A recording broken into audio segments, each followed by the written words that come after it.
ओम शांति। भगवद गीता श्लोक क्लास में आज का श्लोक है अध्याय 6 का 26वां श्लोक। अध्याय 6 श्लोक नंबर 26।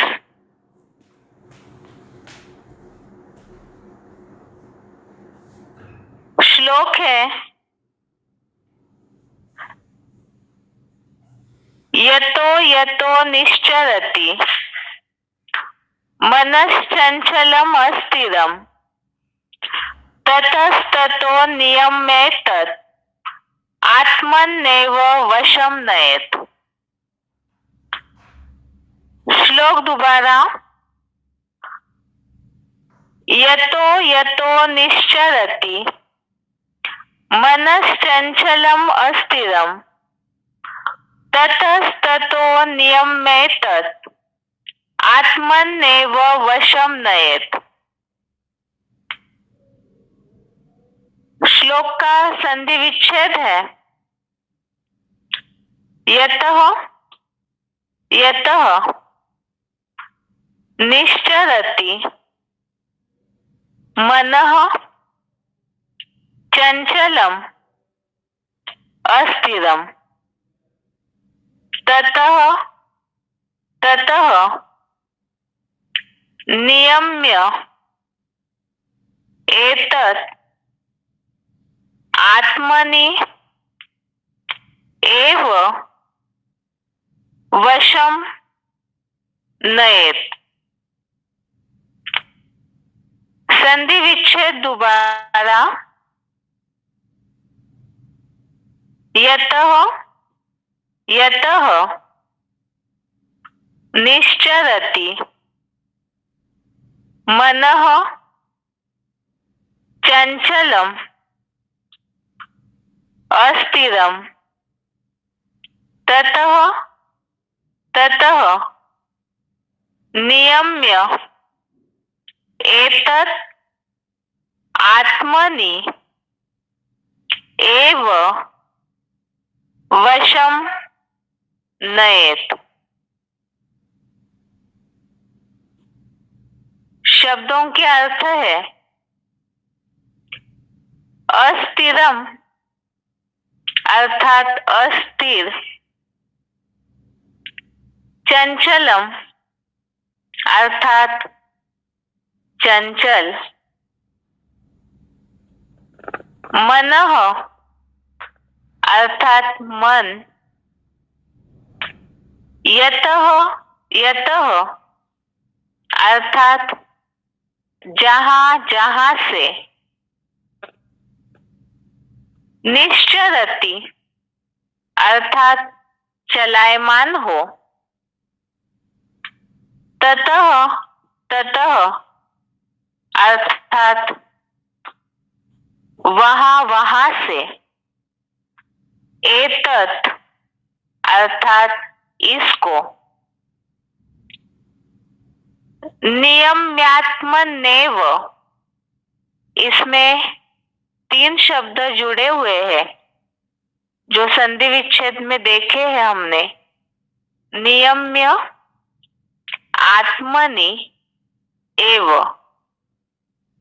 नियम्य अर्थात नियमित करके, आत्मनि अर्थात आत्मा के, एव अर्थात ही।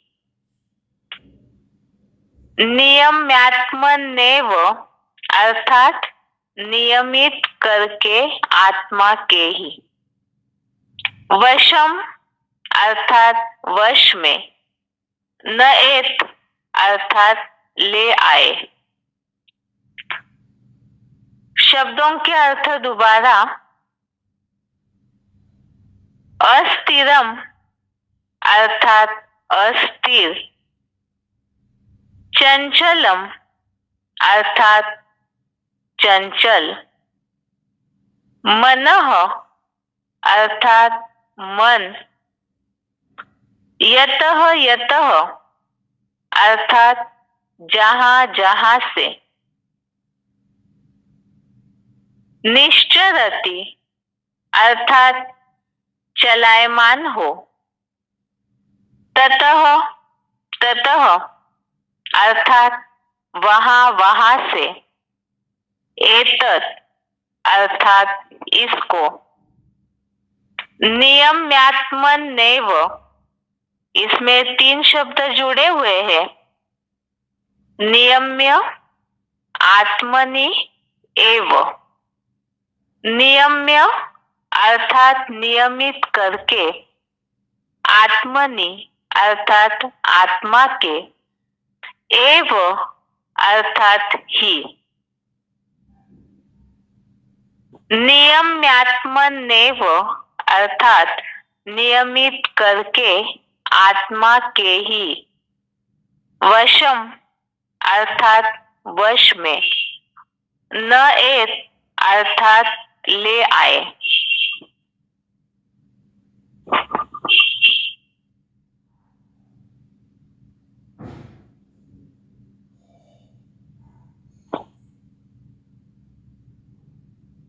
श्लोक का अर्थ है, अस्थिर चंचल मन जहां जहां से चलायमान हो, वहां वहां से इस मन को नियमित करके आत्मा के ही वश में ले आए।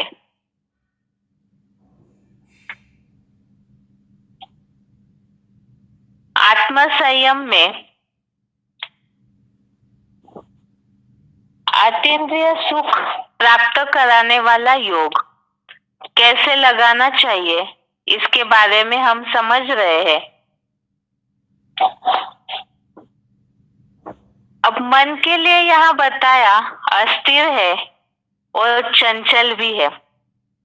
मन के लिए तो उपमा दी हुई है घोड़े की, तो जानवर का लगाम पकड़ना जैसे मुश्किल है, इसी तरह से मन में लगातार विचारों की धारा चलते रहती है, तो इतना चंचल है, उसे पकड़ना मुश्किल हो जाता है। इसीलिए ही उसे स्थिर करने के लिए उपाय बताया कि इस बात को ढूंढना है कि वो मन कहाँ कहाँ से अस्थिर हो रहा है, चंचल हो रहा है और चलायमान हो रहा है। तो मन जहां जहां से चलायमान होता है, वहां वहां से जहां जहां भी भागता है, तो वहां वहां से उसका लगाम खींचना है। तो वहां वहां से इसको नियमित करके आत्मा के ही वश में ले आए। अब मन चंचल होता है किन बातों से? आत्मिक स्थिति को छोड़कर, स्वस्थिति को छोड़कर मन कहीं और भागता है। अब वहां वहां से उसको खींच करके नियमित करना है, अर्थात कंट्रोल में लाना है, अर्थात आत्मा के ही वश में लाना है, अर्थात ही आत्मिक स्थिति में स्थिर करना है संकल्पों को। जो इसके पहले के श्लोक में हमने देखा था, 24 नंबर श्लोक में, कि संकल्प से पैदा सब कामनाओं को पूरी तरह त्याग कर, इसका ही रूप बता दिया दूसरा, कि जहां जहां से भी मन में संकल्पों में कामनाएं अर्थात इच्छाएं निर्माण हो रही है, तो उन बातों को ढूंढ करके वहां वहां से, जहां से भी चलायमान होता है मन, वहां वहां से उसको खींचकर नियमित करना है, अर्थात आत्मिक स्थिति में स्थित करना है, अर्थात उन कामनाओं को पूरा त्यागना है। अब मन कहाँ कहाँ चलायमान होता है, उसे समझने के लिए ही क्लैरिफिकेशन वाले अर्थ में बातें बताई है, इसलिए क्लैरिफिकेशन सहित अर्थ पढ़ते हैं। क्लैरिफिकेशन सहित अर्थ है अस्थिर चंचल कपि जैसा मन। कपि अर्थात बंदर, जैसे बंदर अन्य जितने भी प्राणी हैं उनमें सबसे चंचल माना जाता है, तो यहाँ मन भी इसी तरह से बहुत चंचल है, तो मन अस्थिर चंचल कपि जैसा मन, जहां जहां अपनी देह देह के संबंधियों, स्थान विशेष या पदार्थों से हठपूर्वक चलायमान हो, वहां वहां से इस मन को भली भांति प्रयत्न पूर्वक और धैर्य पूर्वक नियमित करके स्टार जैसी चेतन अनुरूप ज्योति बिंदु आत्मा के ही वश में ले आए। और ये जो चंचल अस्थिर बंदर जैसा मन है, जो बहुत चंचलता करता है, तो कहाँ कहाँ भागता है वो चंचलता में? उसके लिए बताया अपनी देह। अपनी देह अर्थात इसके लिए मुरलियों में, वीसीडीज में क्लैरिफिकेशन कई जगह शिव बाबा ने दिया है। एक तो देह में, देह की सुंदरता के प्रति कहीं ना कहीं बुद्धि जाते रहती है देह भान के कारण। उसके अलावा अन्य जो भी देह के लिए पोषण करने वाली चीजें है, रोटी, कपड़ा, मकान, इसकी एक्स्ट्रा डिमांड जो होती है, वहां वहां भी अपनी देह की पूर्ति के लिए, क्योंकि देह है तो स्वार्थी है सभी, तो अपने स्वरथ के लिए बहुत चिंता करते हैं। तो आत्मिक स्थिति न होने से देह भान के कारण वहां मन बार बार अपनी देह के लिए भागता है। दूसरा है देह के संबंधियों के लिए। तो 63 जन्मों का हिसाब किताब जहां जहां भी जुड़ा हुआ है, उन संबंधों के कारण मन वहां वहां भी भागता है। इसके लिए हमने पहले के अध्यायों में देखा है, ईर्ष्या, द्वेष, घृणा, जिसके लिए अलग शब्दों में बोला है राग या द्वेष, या तो आसक्ति या तो द्वेष, कोई ना कोई रूप से मन का झुकाव, लगाव, अटैचमेंट संकल्पों के द्वारा इन संबंधियों, संपर्कियों के पास जाता ही है, तो आत्मिक स्थिति से नीचे उतरते हैं। ऐसे ही स्थान विशेष और पदार्थ, देह की पूर्ति के लिए बताया रोटी, कपड़ा, मकान, इसके लिए श्रीमत तो दिया हुआ है कितना तक आवश्यकता है। रोटी के लिए जैसे बताया 2 रोटी खा के भी पुरुषार्थ चल सकता है। कपड़ों के लिए भी बताया सादा जीवन, उच्च विचार, और खान पान के लिए भी मुरलियों में श्रीमत दिया हुआ है, दाल, चावल, आलू, इससे अच्छा भोजन और कुछ है ही नहीं जिससे पुरुषार्थ चल सकता है। तो ऐसे जो भी देह के लिए आवश्यक पदार्थ है श्रीमत के अनुसार, उसके अलावा एक्स्ट्रा डिमांड के लिए देह भान के कारण मन चलायमान होकर के भागता है। तो हठपूर्वक चलायमान होता है, बार बार भागता है उन चीजों की पूर्ति के लिए, आवश्यकता के लिए, लोभ के कारण, या तो जैसे बताया अनेक प्रकार की कामनाएं निर्माण होती है, तो चलायमान होते रहता है। वहां वहां से इस मन को भली भांति प्रयत्न पूर्वक और धैर्य पूर्वक नियमित करके, अर्थात अपनी देह के प्रति जैसे बताया, देह की जो भी देहभान बढ़ाने वाली चीजें है, वहां वहां मन जब भी भागे तो तब तब उसे नियमित करके, अर्थात जैसे इसके पहले श्लोकों में 25 नंबर श्लोक में देखा, धैर्य वाली बुद्धि के द्वारा उपराम होना, अर्थात जैसे मुरलियों में शिव बाबा ने बोला है, घड़ी घड़ी अपन को आत्मा समझो। जब जब भी मन देह भान की ओर भागता है, उस समय तुरंत अपनी स्मृति में आत्म ज्योति बिंदु की स्थिति में लाना है। ऐसे ही बताया कि वहां वहां से मन को भली भांति प्रयत्न पूर्वक और धैर्य पूर्वक नियमित करके स्टार जैसी चेतन अनुरूप ज्योति बिंदु आत्मा के ही वश में ले आए। तो आत्म ज्योति बिंदु तो बहुत छोटा है और देह भान बढ़ाने वाली जो चीजें है वो तो बड़ी है।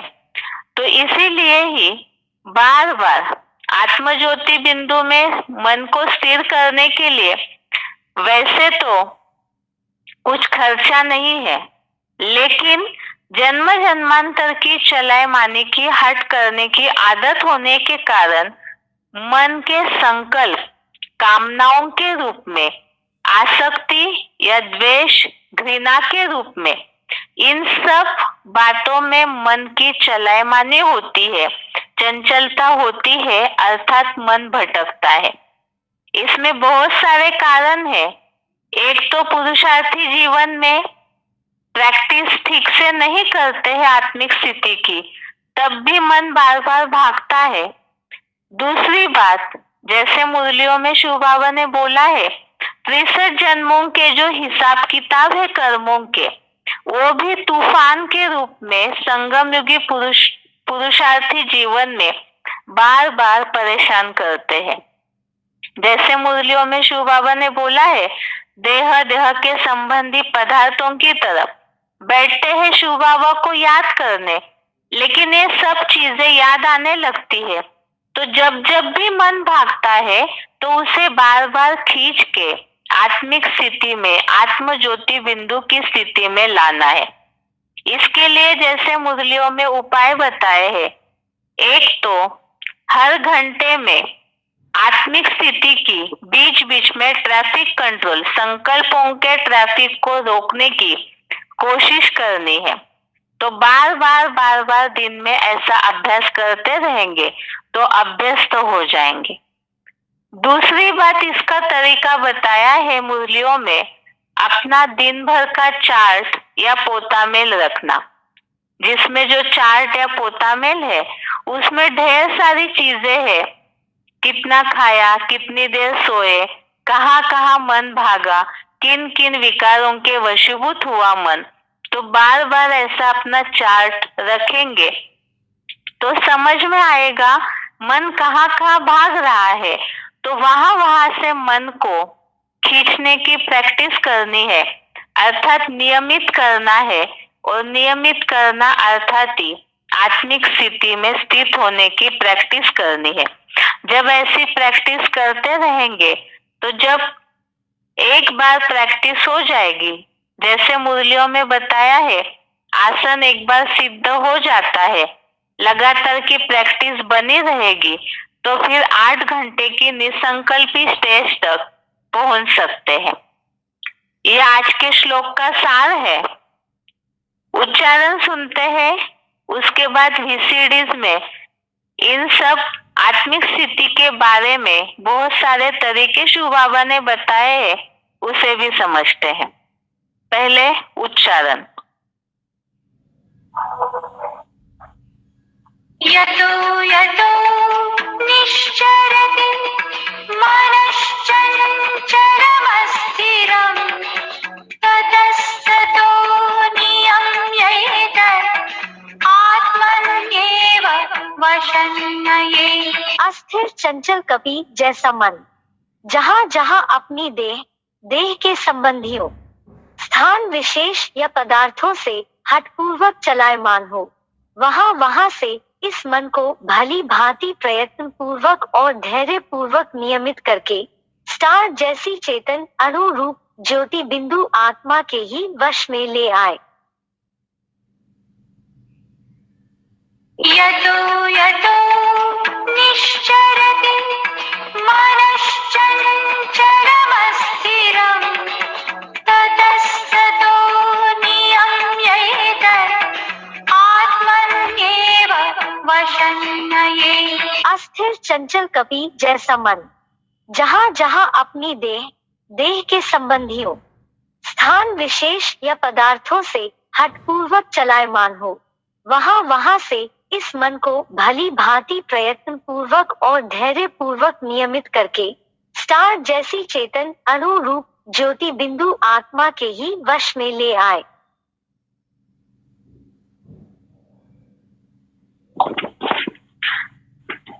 VCD number 1037, VCD number 1037 32 minute के बाद से लिया हुआ पॉइंट है।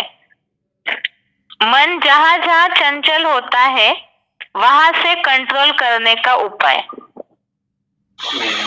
मेरे मन की जो स्थिति है वही तेरे मन की स्थिति हो जाए। मेरे मन की स्थिति क्या है? जो सिखाए रहा है मन मना भव, उसके मन की स्थिति क्या है?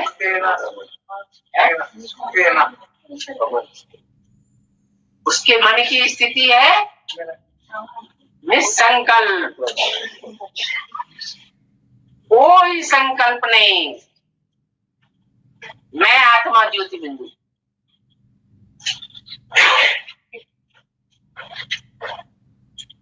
सब चिंताओं से बुद्धि दूर हो जाए।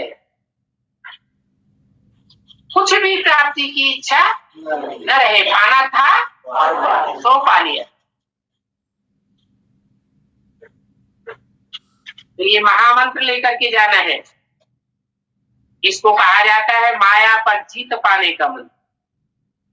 नहीं तो माया कहां कहां बुद्धि को भटकाती रहती है।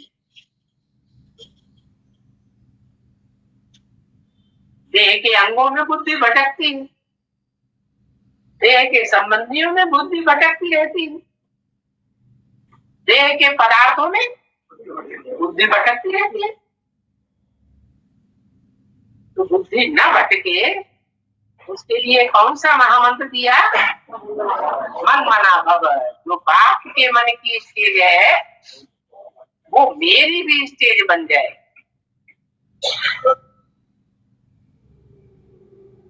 आगे का पॉइंट है VCD नंबर 1037 34 मिनट के बाद से लिया हुआ पॉइंट है।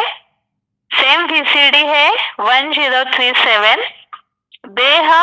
देह के संबंध पदार्थ सबको भूलना है। अपन को आत्मा समझ पवित्र होकर के भागना है। क्या? मैं आत्मा ज्योति बिंदु और पवित्र आत्मा हूँ।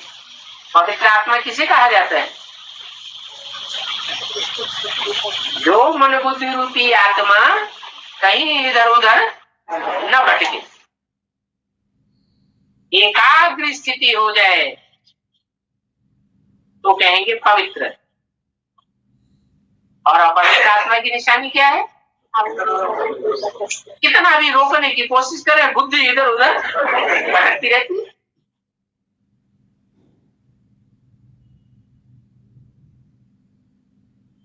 आखिर कितनी भटकेगी है? 63 जन्मों से भटकना शुरू हुआ है, द्वापर युग के आदि से। और उसमें भी देव आत्माएं तो कहां कहां कितने कितने धर्मों में भटकती रही। भारतवासी दूसरे दूसरे धर्मों में कन्वर्ट होते रहे। तो भटकने की आदत पड़ी हुई है 63 जन्मों से। ये भटकना बंद हो जाए तो इंतहा है।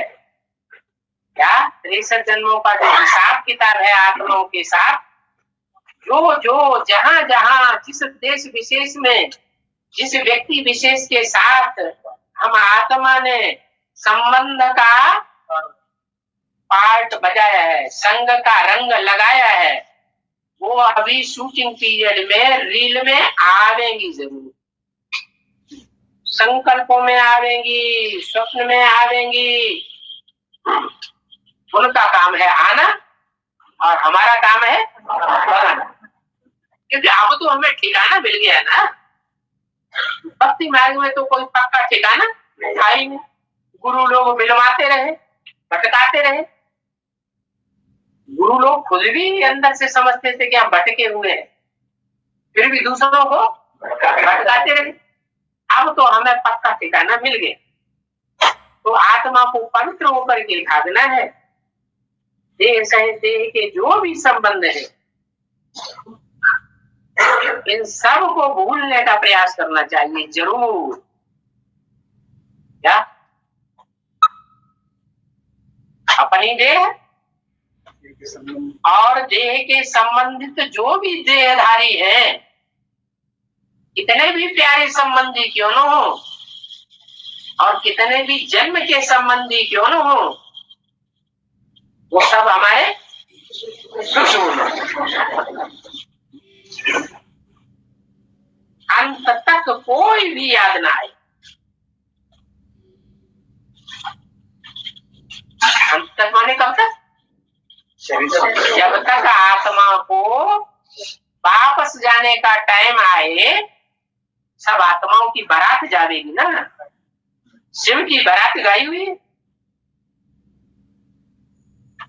तो अंत तक कोई भी याद ना आवे। यही मेहनत है।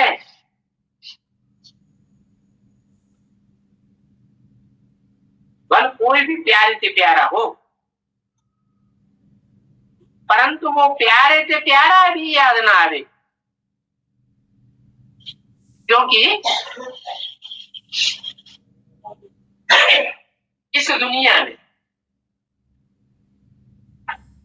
पतित पुरानी दुनिया है। इस पतित पुरानी दुनिया में सबसे प्यारे से प्यारा कौन लगता है?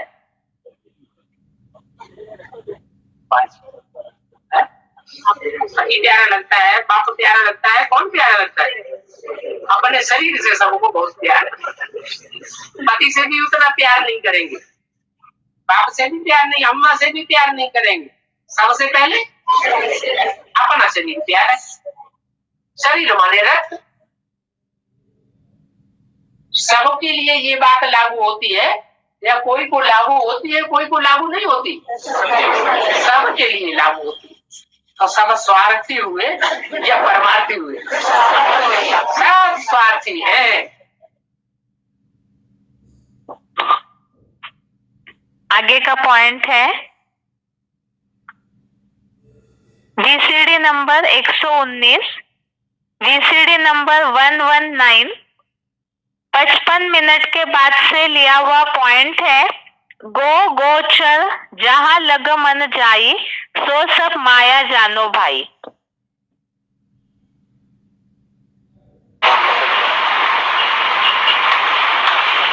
बुद्धि की स्टेज ऐसी हो जो देह और देह के कोई संबंध याद ना है, कोई पदार्थ याद ना है।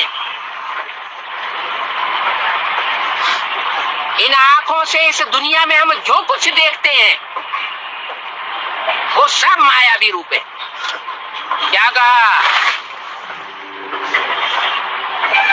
मेरा पप्पू, मेरी पप्पी, मेरा चाचा, मेरा मामा, मेरा काका, मेरा ताऊ, मेरा पति, मेरा बेटा,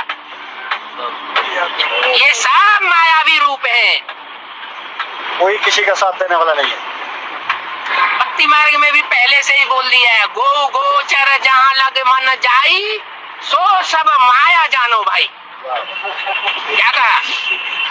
ये आंख रूपी इंद्रियां जो है, जहां जहां तक देखती है और मन जहां जहां तक दौड़ पाता है, वो सब माया का रूप है। वो याद नहीं आना चाहिए अमृत वेले। क्या याद आना चाहिए? एक जो बाबा, दूसरा। आगे है VCD number 3908, VCD number 3908, 29 minute के बाद से लिया हुआ पॉइंट है। मायावियों के चिपकू संबंधों को भूलना है। और ये पक्का पक्का तो तुम बच्चों को याद है, परंतु माया बुलाती है और तुम भूल जाते हो।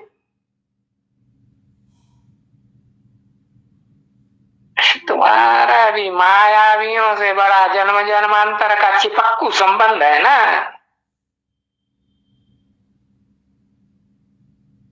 जिनका ऐसा संबंध रहा है उनका भी ऐसा ही हाल होता है पीछे। कोई का आगे से ही, पहले जन्म से ही, इस द्वैतवादी द्वापर युगी दुनिया के पहले ही जन्म से है भूलने का संस्कार पड़ जाता है स्वस्थिति का। कोई ऐसे होते हैं तो उनको लंबा टाइम पीछे आ जाते हैं। तो जो पक्का पक्का याद करते हैं बहुत लंबे समय तक, अनेक जन्मों तक, फिर भी इस दुनिया में क्या होता है, ये धंधादौरी की दुनिया, जहां धंधादौरी बढ़ता ही जाता है, स्थूल पेट का धंधा, उस धंधादौरी में फिर यहां वहां भटकना पड़ता है। तो कितना भी पुरुषार्थ करें फिर भी भूल जाते हैं। तो उनको यही समझाई दियो कि बस अब ये भूलना नहीं चाहिए है।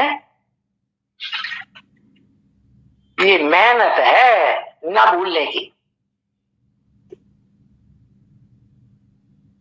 क्यों? क्योंकि ये रुलाने वाला जो रावण है ना, और इसके ये साथ जो ये मंद बुद्धि वाली मंदोदरी,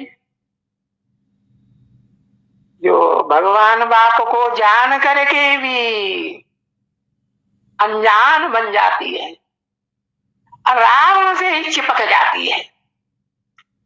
ये रावण रूपी जो आत्माएं है ना, वो भुलाए देती है।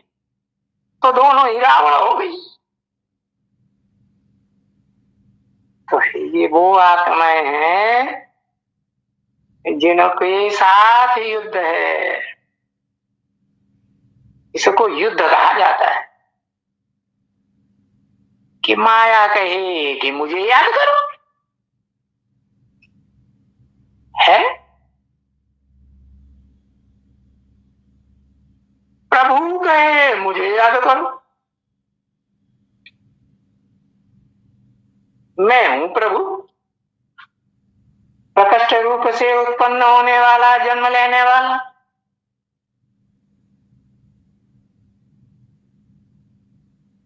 अभी तक के सारे पॉइंट में सार यही बताया कि जो भी देह के संबंध पदार्थ है वो सब माया है, और माया जो भी मायावी है उन सब चीजों को भूलना है। अर्थात आज के श्लोक का सार जो बताया, आत्मिक स्थिति में स्थिर होना है। अभी आगे है श्लोकों की रिवीजन। इस हफ्ते जो भी हमने श्लोक समझे हैं उस संबंधित और भी कुछ पॉइंट्स सोमवार को श्लोक टेस्ट पेपर के बाद देखेंगे। अभी आगे इस हफ्ते के श्लोक टेस्ट के लिए, रिवीजन के लिए श्लोक है श्लोक नंबर 23 से 26 तक। रविवार के श्लोक टेस्ट के लिए श्लोक नंबर है 23 से श्लोक नंबर 26 तक। और इसके अलावा कल जो बेसिक कोर्स हुआ है, भगवान सर्वव्यापी नहीं है, इसके जो 3 प्रूफ हमने देखे थे उन प्रूफ के ऊपर श्लोक टेस्ट में प्रश्न होंगे। अभी श्लोक रिवीजन श्लोक नंबर 23, श्लोक नंबर 23। तम विद्या दुख संयोग वियोगम योग सन्नितम सनिश्चयेन योक्तव्यो योगो निर्विन्न चेतसा। श्लोक का अर्थ है दुखों की प्राप्ति से दूर करने वाले उस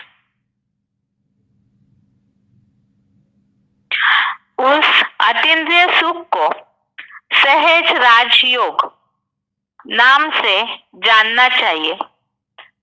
बीमारियों से भरे सांसारिक जन्म जरा मरण के दुख दर्द रहित चित्त से यह सहज राजयोग निश्चय पूर्वक लगाना चाहिए, क्योंकि निश्चय बुद्धि विजयते ही सत्य बात है। इस श्लोक में अतीन्द्रिय सुख का दूसरा नाम ही बताया, सहज राजयोग। ये दुखों की प्राप्ति से, दुखों से दूर करने वाला है। इसलिए ऐसे सहज राजयोग को दुख दर्द रहित चित्त से निश्चय पूर्वक लगाना चाहिए। इसलिए लगाना चाहिए क्योंकि निश्चय बुद्धि ही विजयते है। आगे है श्लोक नंबर 24।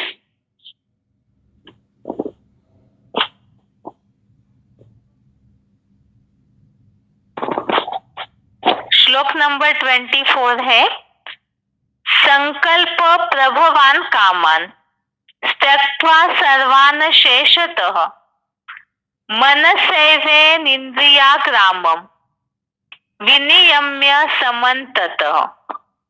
अर्थात संकल्प से पैदा सब कामनाओं को निसंकल्प हो पूरी तरह त्याग कर मन से ही इंद्रिय समूह को सब ओर से विशेष रूप से नियमित कर। अतीन्द्रिय सुख प्राप्त करने वाले योग को लगाने की स्टेप्स बताई जा रही है श्लोकों में। उसमें पहली बात बताई, पहली सीढ़ी बताई, एक तो कामनाओं को पूरा त्यागना अर्थात इच्छा मात्रम अविद्या, और दूसरा मन से ही इंद्रिय समूह को अर्थात जो भी इंद्रिया है, कर्मेंद्रिया, ज्ञानेंद्रिया, उन सबको नियमित करना है, कंट्रोल में करना है। और इस संबंधी 53 श्लोक नंबर देखे थे हमने। दूसरे अध्याय का 55 नंबर श्लोक, अध्याय 2 का श्लोक नंबर 55, दूसरे अध्याय का ये 58 श्लोक नंबर 58। आगे है दूसरे अध्याय का 60, 61, 67 नंबर श्लोक, अध्याय 2 का श्लोक नंबर 60, 61, 67 और तीसरे अध्याय का 41 नंबर श्लोक, अध्याय 3 का श्लोक नंबर 41। ये सारे श्लोकों में ही इंद्रियों को कंट्रोल करने की बात आई है। इंद्रियों को कंट्रोल करेंगे मन से तो योग के लिए उसी से ही पहली सीढ़ी चढ़ना शुरू होगा। आगे है श्लोक नंबर 25, श्लोक नंबर 25, शनैः शनैः उपरमेत् बुद्ध्या धृति गृहीतया आत्मसंस्थं मनः कृत्वा न किंचित अपि चिंतयेत्। अर्थात धीरे धीरे 100 वर्षीय पुरुषोत्तम संगम में नंबरवार पुरुषार्थ से धैर्य वाली बुद्धि द्वारा पूरा उपराम हो जाए। मन बुद्धि बल को चैतन्य आत्म बिंदु में पूरा स्थिर करके स्वर्ण लिंग रूप सगुण प्लस निर्गुण आत्मा सदाशिव ज्योति सिवाय कुछ भी चिंतन न करे। इसमें दूसरी बात बताई, पहले तो इंद्रियों को कंट्रोल करना है, मन द्वारा नियमित करना है, और उसके बाद बुद्धि द्वारा, मन तो मालिक नहीं है, मन रेवा आत्मा कहाँ है, लेकिन मन को भी चलाने वाली शक्ति, प्रबल शक्ति बुद्धि है। तो उसके द्वारा उपराम होकर आत्म बिंदु में पूरा स्थिर करना, कुछ भी चिंतन न करे अर्थात निसंकल्पी स्टेज। और उसमें भी पॉइंट्स हमने समझे थे, एक शिव बाबा दूसरा न कोई, जो बताया आत्म बिंदु में स्थिर करके सगुण प्लस निर्गुण आत्मा सदाशिव ज्योति सिवाय कुछ भी चिंतन न करे, अर्थात मैं आत्मा ज्योति बिंदु और एक शिव बाबा दूसरा न कोई, इस स्थिति में स्थिर करना, जिसके लिए तीसरे अध्याय का 42 नंबर श्लोक, अध्याय 3 का श्लोक नंबर 42 हमने देखा था। इंद्रिया प्रबल है, इंद्रियों से प्रबल मन, मन से प्रबल बुद्धि है और बुद्धि से भी प्रबल बुद्धिमानों की बुद्धि परमात्मा है। तो इस तरह से एक शुभावर दूसरा न कोई की स्थिति में स्थिर होना है। और आगे है आज का श्लोक, श्लोक नंबर 26, श्लोक नंबर 26। यतो यतो निश्चरति मनश्चंचलम अस्थिरम ततस्ततो नियम्येतत् आत्मन्नेव वशम नयेत्।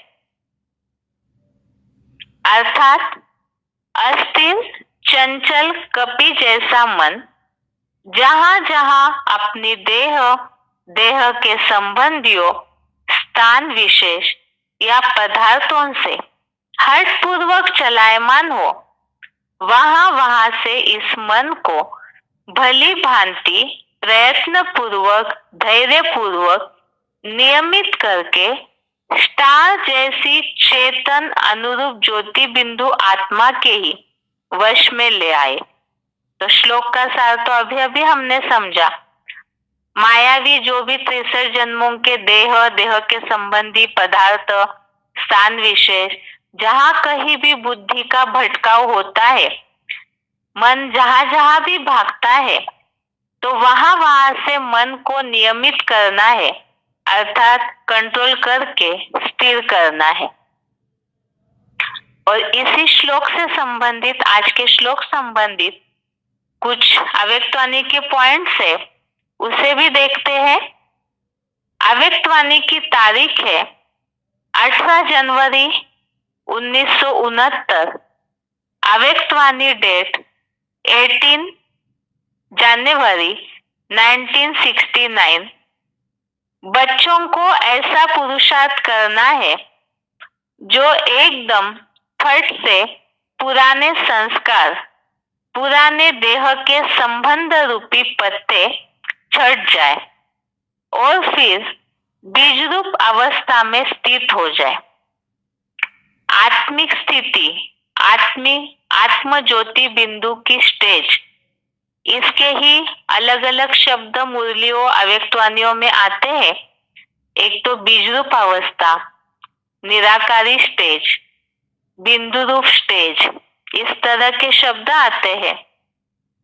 आज के इस पॉइंट में बीज रूप अवस्था में स्थित होने के लिए बताया कि देह के संबंधी देह के पदार्थ, इसी के लिए बताया पुराने संस्कार, देह के संबंध रूपी पत्ते छट जाए। छटना अर्थात ही इन सब को त्यागना है संकल्पों से, जहां कहीं भी इच्छाएं निर्माण होती है, सबसे त्याग कर बीज रूप अवस्था में स्थित होना है। पॉइंट दोबारा, 18 जनवरी 69 अव्यक्तवाणी की तारीख है। बच्चों को ऐसा पुरुषार्थ करना है जो एकदम फट से पुराने संस्कार, पुराने देह के संबंध रूपी पत्ते छट जाए और फिर बीज रूप अवस्था में स्थित हो जाए। दूसरा पॉइंट है अव्यक्तवाणी की तारीख 23 जनवरी 1987। अव्यक्तवाणी डेट 23 जनवरी 1987। वैराग अर्थात लगाव न हो। अगर लगाव होता है तो बुद्धि का झुकाव होता है। जिस तरफ लगाव होगा बुद्धि उस तरफ जाएगी।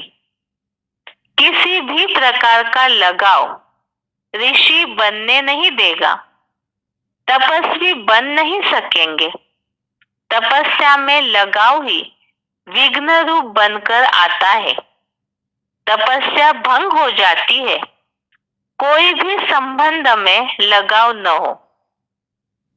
अव्यक्तवाणियों में तपस्या के लिए बताया है आत्मिक स्थिति ही संगम युगी पुरुषार्थी जीवन की तपस्या है। और देह के संबंधी देह के पदार्थ जहां कहीं भी मन दौड़ता है, बुद्धि का झुकाव जाता है, तो वहां वहां तपस्या भंग हो जाती है। इसीलिए बताया कहीं भी कोई भी प्रकार का लगाव होगा तो आत्मिक स्थिति की तपस्या को भंग करता है। इसीलिए जहां कहीं भी बुद्धि का झुकाव जा रहा है, मन की चलायमानी दौड़ती है, तो वहां वहां से उन बातों को खत्म करना है। पॉइंट दोबारा, अव्यक्तवाणी की तारीख 23 जनवरी 1987। वैराग अर्थात लगाव न हो। अगर लगाव होता है तो बुद्धि का झुकाव होता है। जिस तरफ लगाव होगा बुद्धि उस तरफ जाएगी। किसी भी प्रकार का लगाव ऋषि बनने नहीं देगा, तपस्वी बन नहीं सकेंगे। तपस्या में लगाव ही विघ्न रूप बनकर आता है।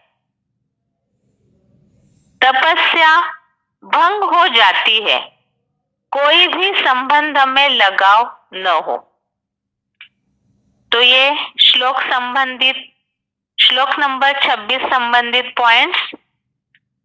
इसके साथ ही आज के लिए गीता क्लास यहाँ पूरा होता है। ओम शांति।